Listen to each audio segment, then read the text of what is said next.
গত শুক্রবার যখন ওরা পড়া থেকে বাড়ি যাবে তখন খাতা চেকিংয়ের পরিবর্তে ওদের সম্পূর্ণ কনসেন্ট্রেশনটাই ছিল যে ম্যামকে কী করে একটু রাজি করানো যায় যাতে একটা দিন তাদের আমোদ প্রমোদের দিন হতে পারে।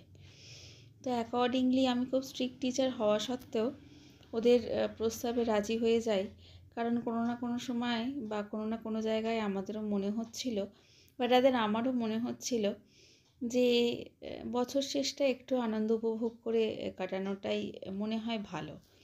ব্যক্তিগত স্তরে আমরা সকলেই বিভিন্ন সমস্যায় জর্জরিত, কিন্তু এই বাচ্চাদের সঙ্গে আমোদ প্রমোদ ফুর্তির এই জায়গাটা মনে হয় আমরা সকলেই মনে প্রাণে একটু হলেও চাই। সেটা কতটা বাস্তবেই রূপায়িত হয় সমস্ত ক্ষেত্রে যে আমার সঙ্গেও সেটা হয় এমনটা নয়, তবুও অনেক কষ্ট সত্ত্বেও আমি শুধুমাত্র এই স্টুডেন্টগুলোর মুখের দিকে চেয়েই 30শে ডিসেম্বর আজকে সোমবার দিন এই পিকনিকটার পুরোপুরি অ্যারেঞ্জ করেছি। মিস্টার সুমিত ঘোষ আমাকে সমস্ত কিছুই বাজার দোকান যা কিছু করে দেবার করে দিয়েছে, কারণ 29 তারিখে স্কুলের একটা প্রোগ্রাম কলকাতাতে হওয়ার কারণে সেখানে সারাটা দিনব্যাপী একটা পদযাত্রা ছিল এবং যার জন্য শরীরের অবস্থা খুবই কাহিল হয়ে পড়েছিল। আজকের পিকনিক আমাদের শেষ হতে চলেছে। তা বন্ধুগণ, তোমাদের কেমন লেগেছে একটু বলে ফেলো রিভিউটা।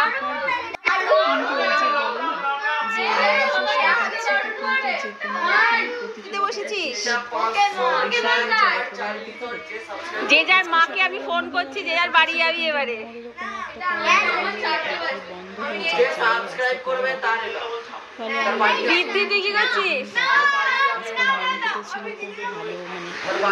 ফেভারিট ঋদ্ধিরও favourite chilli chicken, fried rice, ধনেপাতার চাটনি, মিষ্টি, ভাপা চিংড়ি, কোল্ড ড্রিঙ্ক সমস্ত কিছু।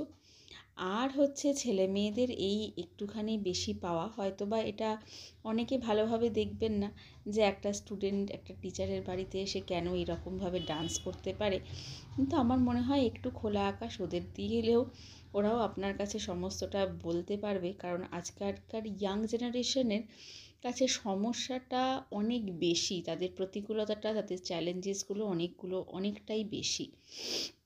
আর লাস্ট অফ অল যেটা আমি বলতে চাই যে আমার মেয়ে কিন্তু এদের সঙ্গে ভীষণভাবে আনন্দ করেছে। শুধু খাওয়া নয়, সারাদিন সকাল থেকে এসে চিংড়ি মাছ বাছা থেকে শুরু করে স্যালাড কাটা, ভেজিটেবলস কাটা, একসঙ্গে মুড়ি খাওয়া, চা খাওয়া, লুডো খেলা, সিনেমা দেখা, তারপরে পোকেমনের কার্ডস খেলা, এবং বিশেষ করে অর্ণা যদিও ওর থেকে একটু বড়, কিন্তু অর্ণার সঙ্গে ওর একটা মেন্টাল ওয়েভলেন্থের খুব বেশি ম্যাচ হয়। তো ওদের দুজনের মানে ইনোসেন্ট ফেসেসগুলো না আমাকে খুব বেশি নাড়া দেয়, এবং পরবর্তীকালেও যদি আমি এই ধরনের কোনো একটা পিকনিক আমার বাড়িতে আমার নিজস্ব মানে ক্ষমতায় যাতে করতে পারি, ভগবান আমাকে এইটুকু যদি আশীর্বাদ করেন তাহলেই খুব বাধিত হব।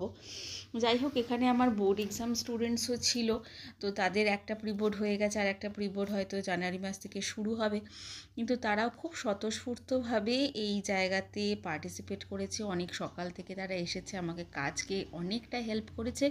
নাহলে সত্যি কথা বলতে প্রায় 15 জনের রান্না একা হাতে করা, এবং যেহেতু বাড়িতে আমার কোনোটাই হেল্পিং হ্যান্ড বলে কিছু নেই, ফলে মাজা ধোয়া, খেতে দেওয়া, সেগুলো তোলা, মোছা ধোয়া, সমস্ত কিছুই কাজ করা। এই কার্ডসগুলো ওরা দেখাচ্ছিল যে ম্যাম এই কার্ডসগুলোর বদলে তোমাকে বলবো যে তোমাকে যাতে সাবস্ক্রাইব করে। জোকস অ্যাপার্ট, ওরা খেয়ে দিয়েও একদল খাওয়ার আগে নিজের পছন্দের সিনেমা দেখেছিল, আর ছোটরা খাওয়ার পরে কিছুটা সিনেমার পার্ট দেখার সুযোগ পেয়েছিল, যদিও বড়রা খুব একটা দেখতে দেয়নি। আর এখানে খাটে যারা বসে আছে তারা বেসিক্যালি হচ্ছে এই পিকনিকের মূল উদ্যোক্তা, যাদের হয়তো একটা খুব আন্তরিক প্রচেষ্টা ছাড়া এই পিকনিকটা আমি করতে পারতাম না।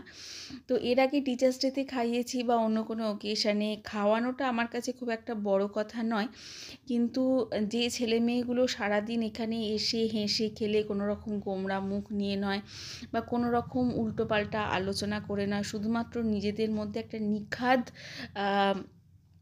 ভালো একটা দিন আমরা ম্যামের কাছে সেলিব্রেট এসে করব, শুধুমাত্র এই উইশেস নিয়েই যারা আসে, যারা বারবার আমাকে, এই যে লিজা বারবার উঠে আমাকে বলছে ম্যাম তোমাকে একটা গান করতেই হবে, আর নিচেই যে ভার্গব এতটা ইনোসেন্ট ফেস নিয়ে বসে আছে, ও কিন্তু এই নেটফ্লিক্স দেখার মাথা।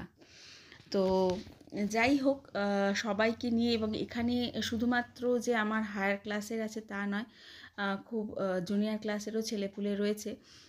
তো তারা তাদের মতো করে তাদের সঙ্গী খুঁজে তাদের মতো করে দিনটাকে কাটানো। তারা হয়তো মাঝে মাঝে গিয়ে একটু চিপস কিনে নিয়ে এসছে, চিপস কিনে নিয়ে এসে খেলেছে, একে অপরের সঙ্গে স্কুলের কিছু বন্ধুদের কথা বা যা কিছু সেলিব্রেট করেছে। আবার শ্রুতি আর রূপসা, এরা হচ্ছে অভিন্ন হৃদয় বন্ধু। এরা from the very same class, দো ফ্রম দ্য ডিফারেন্ট বোর্ডস। কিন্তু ওই আর কি, রূপসা হচ্ছে শ্রুতির সবসময় সঙ্গী।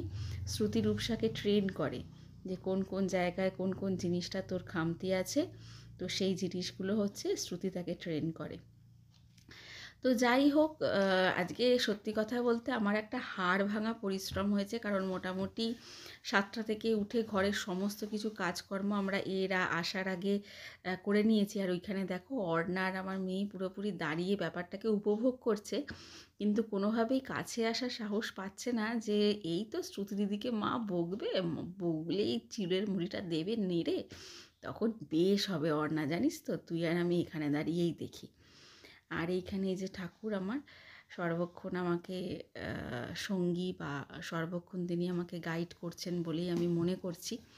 তো যাই হোক, ছেলেপুলেদের একটা খুব স্বতঃস্ফূর্ত প্রচেষ্টায় আজকের পিকনিকটা মোটামুটি সফলই আমি বলবো, কারণ কারোর খেয়ে কোনো সমস্যা হয়নি বা হওয়ার কথাও ছিল না যদিও।